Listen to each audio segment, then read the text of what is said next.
Welcome, everyone, to the 30-minute Midas Touch from beautiful Dyersburg, Tennessee at the Herb Welsh WrestlePlex. Now, here is, pound for pound and inch for inch, the best of the best in professional wrestling today. A wrestling genius worth his weight in gold.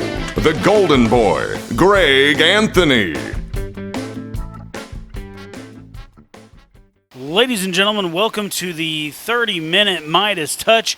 I am your host, the Golden Boy, Greg Anthony, and with me, as always, my co-host, Mr. Monday Night, Mark Tipton. With all due respect to RVD, Well, this comes from TGB. TGB. All right. I appreciate the moniker as always, and Mr. Monday Night. I do appreciate that. And this is an episode of the 30-minute Midas Touch podcast that I'm looking forward to be as much a member of the audience as a participant. This is a subject I have brought up before at different times during our podcast, and it's a subject that's been a thorn in my side for many years, and so we're going to delve back into it and try to look at it from a different perspective. And what I'm getting at is that the demise of WCW is something that has long bothered me. And today on the podcast, we want to discuss how or what steps could have been taken to save WCW. Yeah, and this is kind of my friend Poker Face, who you're familiar with. Poker Face and I, we exchange messages back and forth all week about random stuff, and sometimes they're about wrestling, sometimes they're not, but he's an avid listener to the Midas Touch, and he posed a question to me earlier this week. He said, if you were in charge of WCW, what would you do to save it? And I thought that was a very poignant question, because I've thought about it for years, and it's one of those things I've always been in the back of my mind. Well, I would have done this or I would have done that. So for me, it was just a great place to start.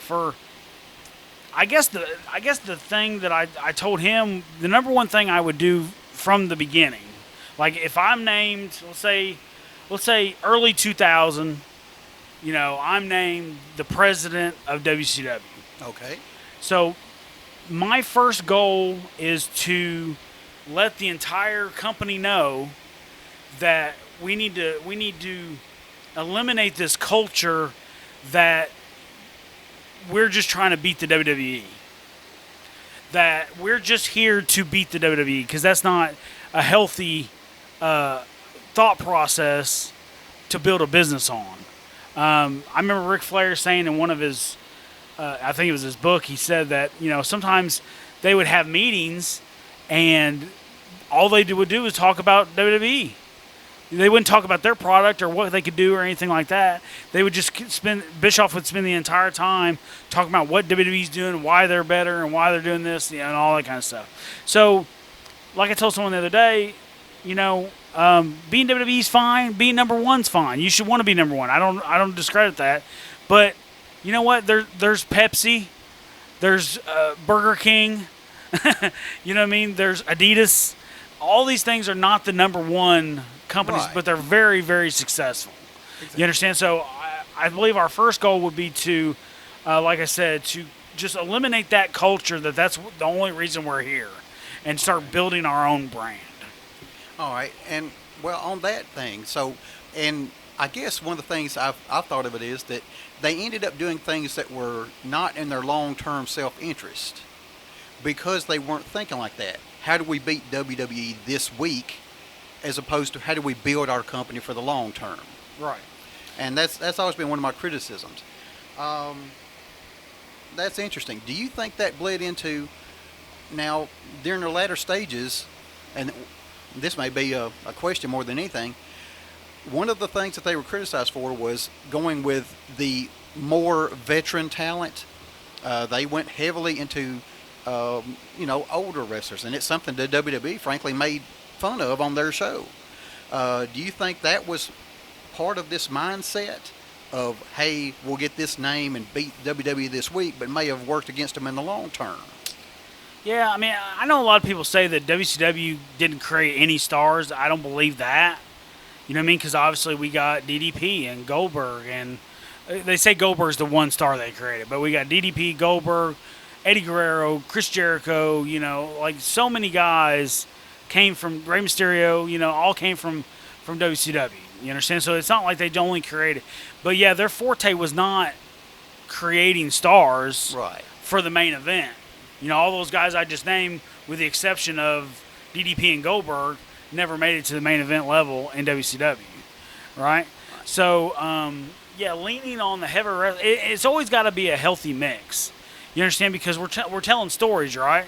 And if every story is young lion versus new lion, then it loses its luster. You understand? So like, you have to have a little bit of this and a little bit of that. So yeah, we needed guys like Sting and Hogan and Savage, but we should have had more stuff with DDP and maybe bring Jericho up a little bit. Things like that.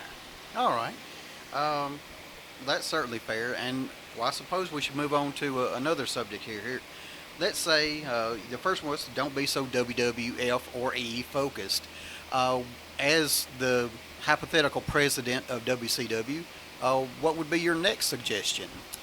So the next thing I would do is I would take the pay-per-views and I would scale them back from 16 back to 4. Because, and this is something James J. Dillon told me himself, that WCW never made a profit on a pay-per-view, right? Which stunned me. Which is unbelievable, right?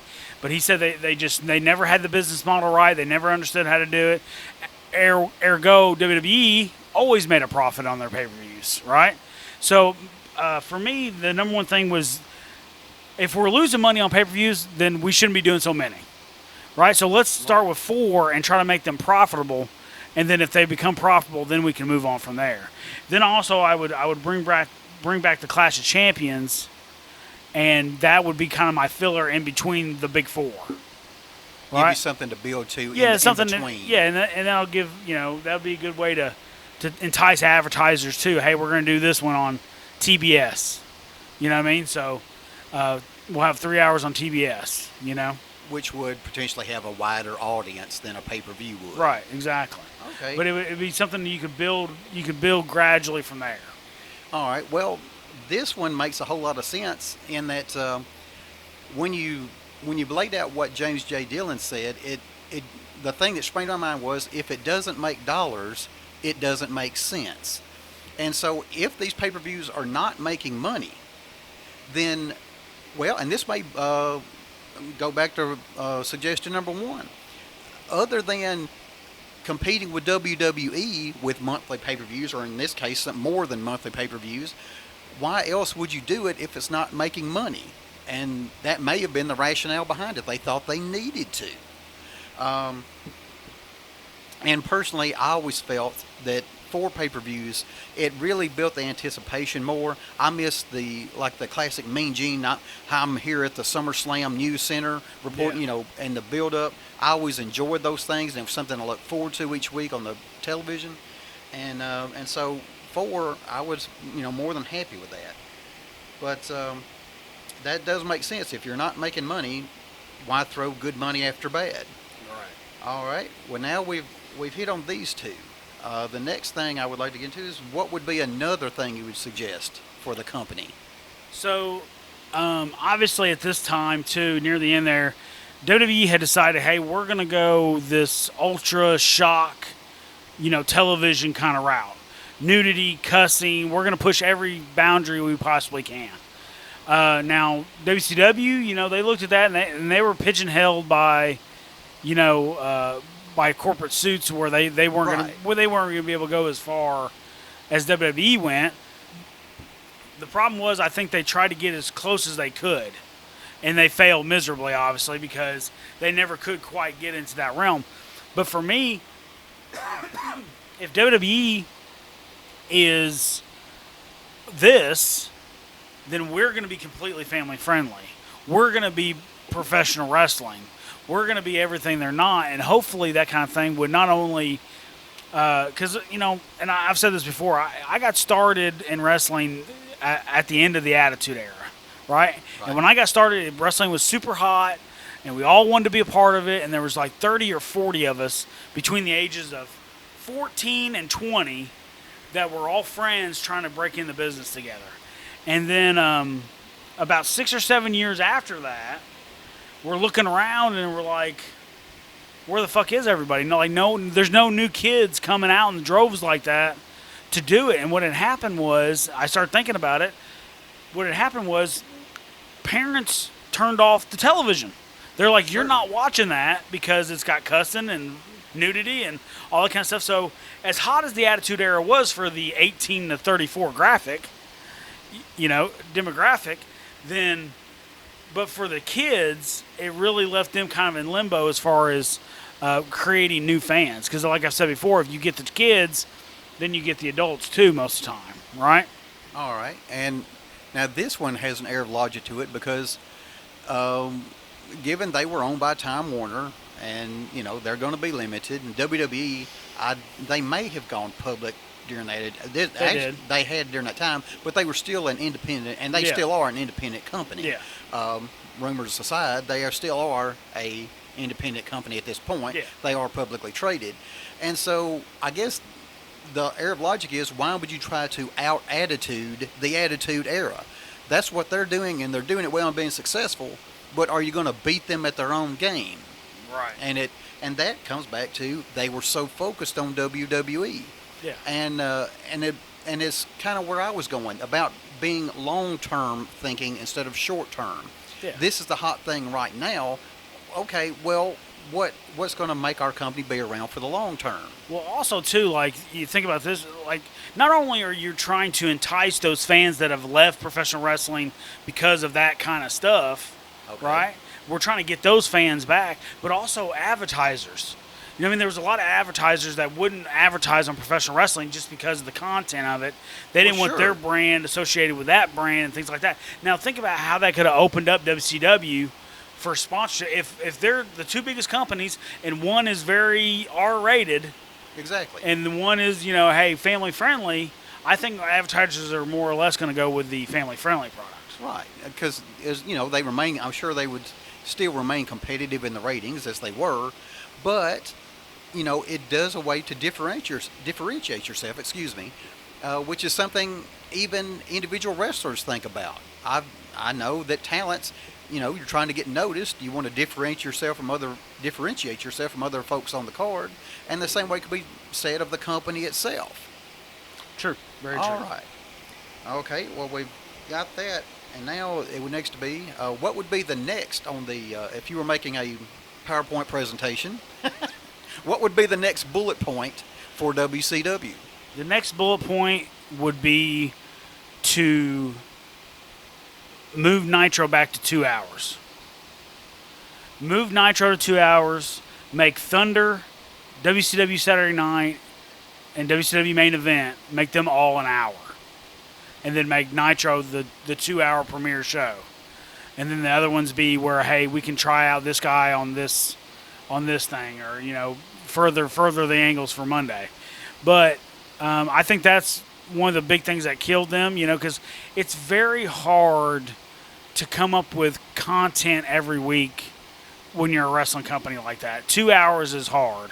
3 hours is almost impossible. I have seen, there's been no weekly 3 hour wrestling show that has successfully done it, in my opinion, because it all ends up faltering. Okay, so this argument, which I certainly find appealing and really holds true today. Basically, what you're talking about is quality versus quantity. Yes, you have the 3 hours, but by the time you spread yourself thin, kind of creating entertainment for that longer show, some of it's going to suffer. You're not going to be able to focus on all the elements that go into the show as you would if it was a little more compact. Is that where you're going? Yeah, absolutely. I mean, that's a very good assessment because, like I said, and I've said this before too, like we do mostly here in Pro Wrestling Mid-South, we do 5 matches. And I've said that before because if I look at my roster and I have a possible 100 matches, if I do 5 matches a week, that's 20 weeks worth of matches, of unique matches that I have. Well, if I do 7, that ends up being 13, 14 weeks. You understand? So it dramatically shifts your storytelling, and speed things up, in a way you don't want it to be sped up. Right? So same thing with Nitro. Even though they had an unlimited number of guys, eventually you're going to run into a brick wall of what do we do now? Right? So the less content you got to fill, the more content you have. Does that make sense? Okay. And really, even looking aside from WCW, that's something that has come up since Monday Night Raw went to 3 hours. There have been a great many people that have criticized it. And on one occasion, I think Triple H even hinted that he would like to have it a 2-hour show.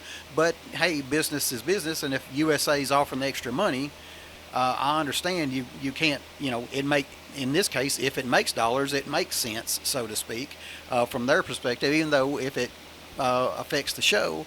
And it is one of the questions I have in my mind right now about AEW. Obviously, I think having competition in professional wrestling is good for both. I'm not, without disrespecting other wrestling promotions. In my mind, there's 2 national promotions at this time, and I've seen AEW going through where they are expanding. They're adding a Friday night show. They're going to have 2 YouTube shows, and it really seems like a great deal of expansion for a relatively young company.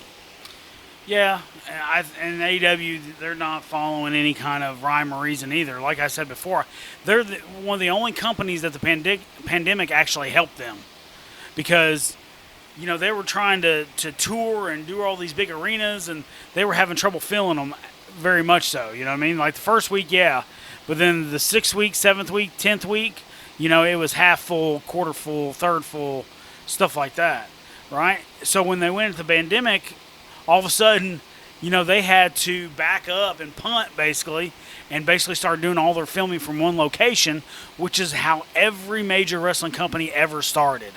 Right. You understand? By picking one location, you tape in that one location, you put it on television, you figure out where your TV's the strongest, then you start running house shows in those towns, right? So, and like I said, in AEW, they just stumbled upon that. But now here we are, like I said, they've got that. They got a Friday night show coming up. They got 2, things, and it's like and this is something that's been indicative of the last 10, 15 years too, is they're just trying to work the boys. And what that means is they're just trying to sell it to the boys. So like all these kids that are from across the country that get to be on AEW Dark, everyone gets to brag about being on AEW Dark. Well, you're getting beat in 2 minutes. You know what I mean? If they really liked you, if they really wanted to use you, they wouldn't put you in that spot. They would keep you off television until they were ready to do something serious with you. Because every time you get on television and are bad, whether I'm not saying you can't lose, I'm saying some guys aren't ready for television. As I said before, some guys need to go back in the oven because they're just not quite ready. Yeah, a little more preparation would be beneficial. All right, that is something that I have contemplated, and because I want to see competition and more places for guys to ply their trade and get better, I have been concerned when I saw about the rapid expansion, and it's just something they have to understand. For instance, WWE, I saw reports that they are near capacity for SummerSlam. And we have no idea what's going to happen at SummerSlam. Those tickets are being sold clearly on WWE reputation. Well, that reputation was built over 50-plus years. I forgot how many years they are now. AEW doesn't have that. And so for them to think they can tour and sell out buildings the same way the larger company can seems, short-sighted, I guess is what I'm getting at. Well, it's just Tony Khan, it's one of the worst things. He thinks he knows wrestling, but has no idea. And they're just using him. All the wrestlers that are in charge of that are just using him to line their pockets and do whatever they want to do. I think the word I was searching for came to me is naive. Would that be a good word? Yeah, that's a very good word. I would definitely call him naive. All right. I admit I strayed us off there a little bit. Sure. Let me try to get us back on course here. Now we've gone through about 4 suggestions here. What would be the next suggestion for WCW, how they could have been saved? Well, you already kind of touched on it. You have to create new stars. That's what this business has always been about, is who's, to have the pun in there, who's next? Very good. You know what I mean? So, I'm going to run down the WCW roster in the year 2000, okay? All right. And I want you to hear some of these names.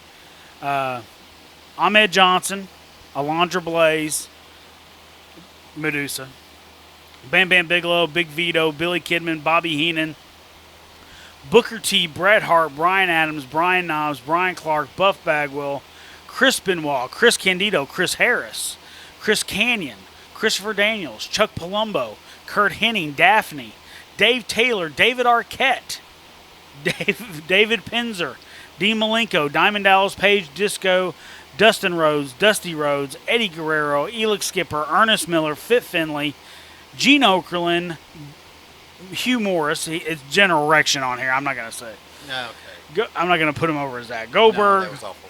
Hulk Hogan, Jamie Noble, Jeff Jarrett, Jeremy Borash, Jim Duggan, Jimmy Hart, Jimmy Yang, John Laurinaitis, Johnny Stamboli, Juventud Guerrera, Kevin Nash, Conan, La Parka, Lance Storm, Larry Zbyszko, Chavo Guerrero, Mark Jindrak, Ming, Mike Awesome, Mike Rotunda, Mike Tenay, Miss Elizabeth, Miss Hancock, Molly Holly, Mr. Jones, which is Vincent, Okay.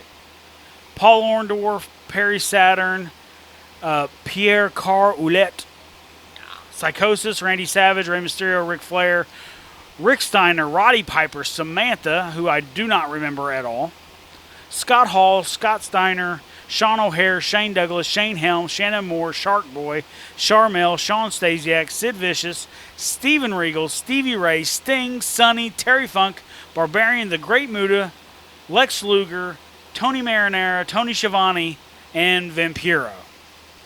Okay. Now, obviously, setting aside how long that list is, I guess I had kind of. It says 91 wrestlers. 91. That's a huge roster to start with. Let's see. I mean, At least it feels that way just listening to you call them off. And I almost wondered, maybe taking that and focusing on any one individual seems really difficult to me. And the thing that stuck out is when you mentioned some of the bigger names that were more recognizable to me, many of them were people that were imports, so to speak, from WWE or WWF, as they were known at the time. And there wasn't. I was trying to listen how many of those I thought were WCW originals, for lack of a better term. And there were not many.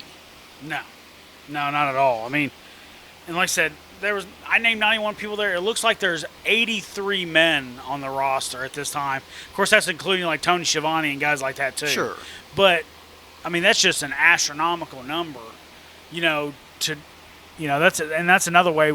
Obviously, we're going to eliminate some contracts. We're gonna streamline things a little better. You know what I mean? Like I said, I'm big on. Not everyone has to have a 7, 8, 10-year run. There's nothing wrong with working for me for 2 years, and then you go do what you need to do for a little bit, and when time is right, I bring you back. If I got another spot for you that I think you'll work in, see what I'm saying? Like, I know guys want to have a steady paycheck and things like that, but at the end of the day, we have to turn a profit. So some of the guys obviously are expendable, but obviously we have to create new stars too. So you have to take a chance on some young talents. One that stood out to me, obviously, is Mark Jindrak, who had an amazing look, very athletic. Apparently, from what I've understood, he was a very cerebral kind of guy as well. But just never panned out, really, in professional wrestling. So, I mean, it's just one of those trial and error kind of things. Now, of course, you got guys like, Shane Helms and guys like that ended up being huge stars for the WWE as the Hurricane and things like that. But then we talked about, here's Mike Rotunda again, who like I said before, was a great utility guy. You know what I mean? So I would definitely keep him on the roster just for the workhorse mentality of, I can put anyone in there with him and they're going to have a good match. Sean O'Hare as well, Mark Jindrak and Sean O'Hare. You know what I mean? Both those guys are one and the same pretty much, but that's another guy that, maybe could have done something, maybe couldn't. We'll never know. Okay. Well, one of the things that stands out to me is this may come back to one of your earlier points, because when you're trying to develop a new star, you're going to have to invest time in one of these individuals, whoever you choose it's going to be, whoever that may be, whoever you want to go with. Generally, it's going to take a time to introduce this new individual and try to get support behind him, positive or negative, or whatever the case may be. And if your mindset is, hey, we've got to beat WWF or WWE this week, do you want to use some of your airtime as what would be a long-term strategy in investing in this new guy, whoever it may be, whoever you believe is your future? Invest that time in him, which may cost us in a certain quarter hour of the ratings. Yeah, it's a little bit of give and take, like you're talking about there. WCW was so, they didn't understand talent. And what I mean by that is, like, Bischoff was not a wrestling guy. He was a business guy. He knew how to get over with the corporate suits and things like that, and that's how he really got in position. He didn't really have the wrestling mind that, say, a Kevin Sullivan or a Mike Graham or, Dusty Rhodes, Ric Flair, all those kind of guys that could have helped with the wrestling side of it. You know what I mean? Like, he didn't have that ability. You understand?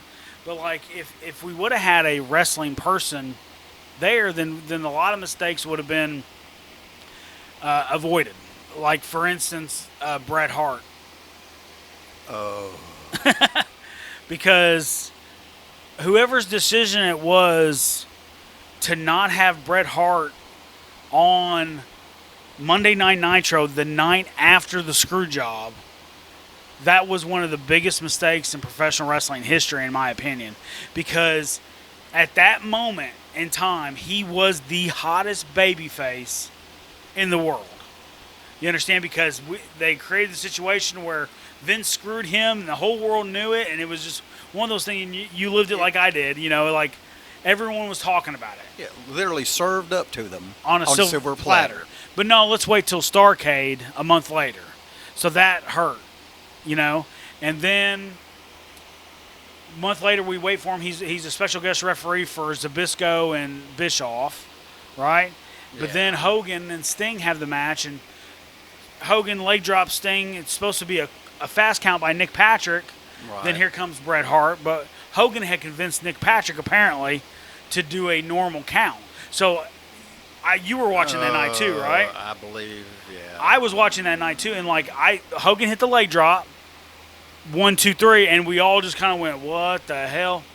And we were all just kind of like in limbo, like, did he just get beat with that simply by a leg drop right there, in the middle of the match like that? And then all of a sudden, Bret Hart shows up. It's like, oh, that was a fast count. I was like, oh, I guess it was a fast count. Yeah, not really. Okay, yeah, I missed that. Okay. Yeah, exactly. But then they restarted the match and Sting won. But, like, to me, that was such a killer for the company because it completely killed Bret Hart's momentum. It completely killed Sting's momentum. You understand? And those two guys, imagine having a company and your two top baby faces are Bret Hart and Sting. Yeah, it would be wonderful. Yeah, I mean you should be in business. Yeah, exactly. And then building to an actual Bret Hart versus Hulk Hogan, because we never got that in WWE. Right. Building to that, would have been huge. But once again, hindsight 2020.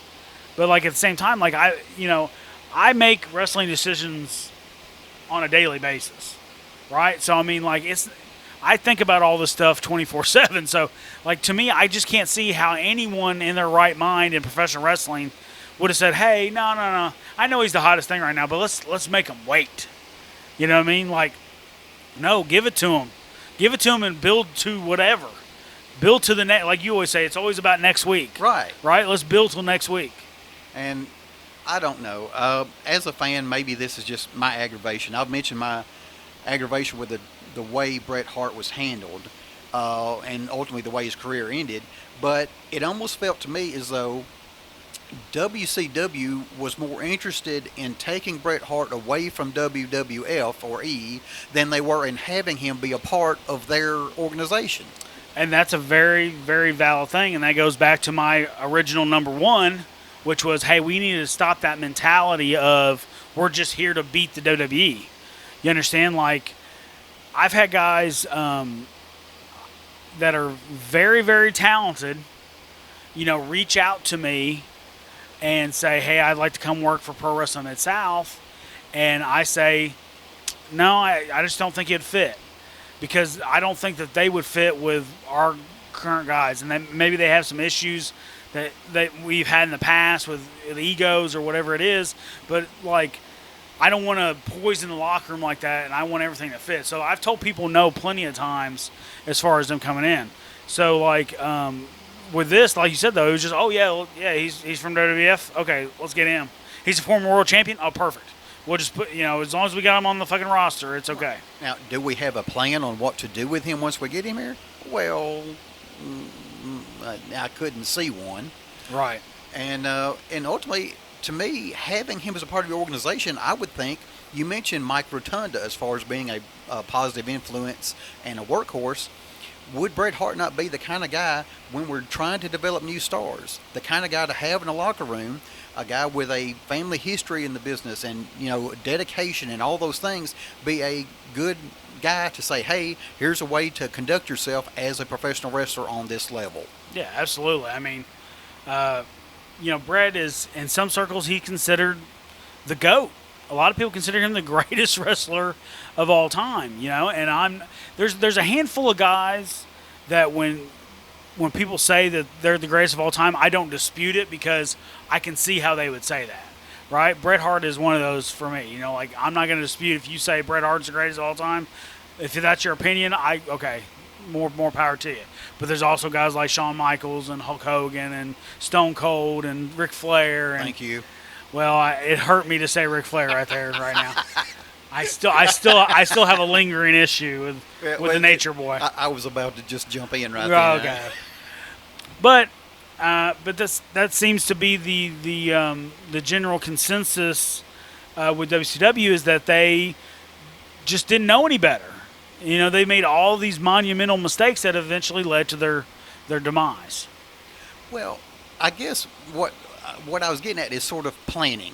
And I do see our time is running short, but it seems like they were doing stuff week to week without a long-term plan, I guess and having that kind of plan, whether it came from Bischoff or because wherever it needed to come from, they needed to have a plan, and I did not feel that they did. Right. And let me say something about, because we've talked about short-term, long-term booking before. Let me say this too, like, you don't, as a professional wrestling booker, you don't plan out every detail for the next year, but you know where you want to be in a year. Does that make sense? Because the minute you start planning out everything, that's when something's going to fuck up everything you've got planned, right? So you basically have a thing down the road saying, hey, this is where I want to be by Starrcade. I want these two guys to be in the main event. I want this to be the draw, blah, blah, blah, that kind of stuff. That's my card. And then you work towards that, right? And see, that's why I don't think WCW, like you said, they didn't do anything like that. Okay, they may know what they're going to do on the next pay-per-view, maybe, but how they got there was anybody's guess.